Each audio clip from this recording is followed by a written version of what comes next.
Бұған қоса министрліктің мәліметінше жоба әзірге зерттеу сипатында жүргізіліп жатыр. Операциялар мемлекеттік шекарадан алыс аумақта өтетіндіктен көршілес елдерге трансшекаралық әсер етпейді.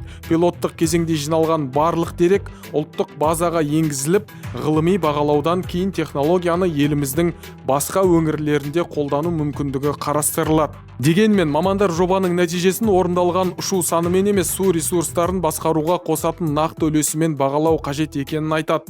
Экологтардың пікірінше климаттың өзгеруі, мұздықтардың еруі, жауын-шашынның біркелкі түспеуі және құрғақшылықтың жиілеуі Қазақстан үшін су мәселесін күрделендіріп отыр. Сондықтан жасанды жауын технологиясы ирригациялық жүйелерді жаңғырту және трансшекаралық су ресурстарын бірлесіп басқару сияқты кешенді шаралармен қатар қолданылғанда нәтиже береді.